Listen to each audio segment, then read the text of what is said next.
Hi, second grade, it's Miss Vaughn. I know you can only see my hands, but I wanted to talk about how we're gonna do this fall leaf. This is a finished day one example from another student. Just wanted to show you kind of what it looks like. So today, you're going to take a white piece of paper, okay? And I have several different tracers, so you can choose which one you want to use. If someone takes the one you would like, that's fine. Go ahead and share.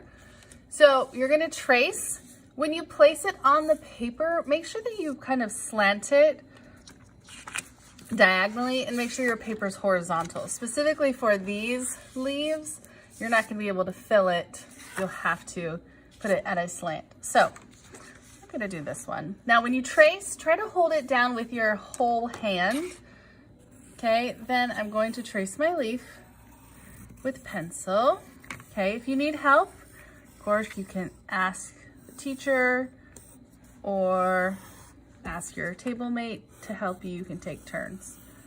So once you've traced your leaf, return your tracer to the middle table. Now, leaves themselves have kind of veins through them. So I'm actually going to draw them, but this is going to help me for my next step. I'm actually making sections. And you can do straight lines, you can do horizontal lines, any way you would like to make different sections. The more you make, the more patterns you'll do. So just think about like how many patterns you want to include. So if you look at my leaf, I've used my pencil, I've created different sections. Now I'm ready for Sharpie. So take your Sharpie and you're gonna trace the entire leaf that you just drew in pencil. Okay, so go ahead and do that.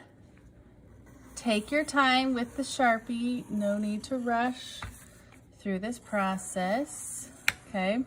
You'll notice that sometimes my tracing isn't exactly on the pencil line. And so that is why Miss Vaughn always tells you to take an eraser after you're done and erase. So you can say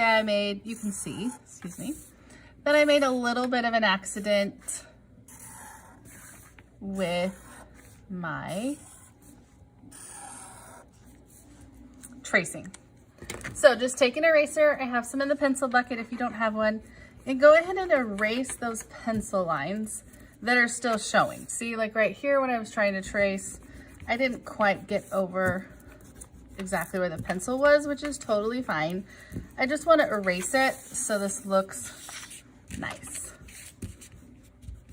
Okay.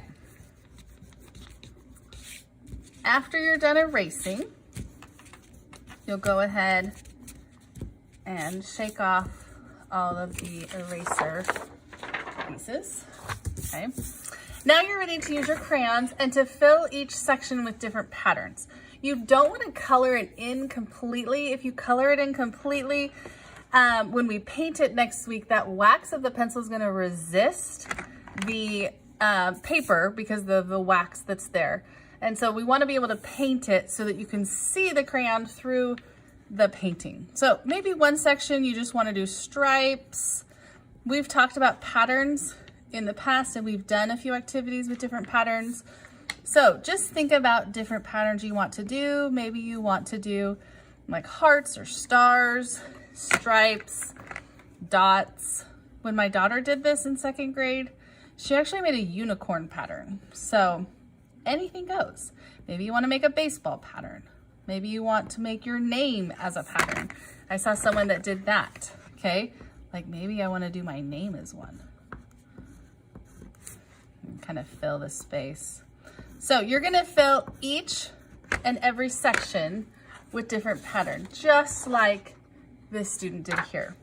Before you finish, if you wanna take a white as well and outline the outside, that also will look really cool because right now you can't see what I'm drawing, but when I paint over it, it'll show up. You could even do a whole pattern in white. So again, kind of hard to see, but you kind of get the idea. Okay, so that is day one. Once you're all done with that, make sure your name is on the back, and then you may put it at the middle table. So good job, guys. Thank you so much. Next week, we're gonna watercolor this, okay? Bye.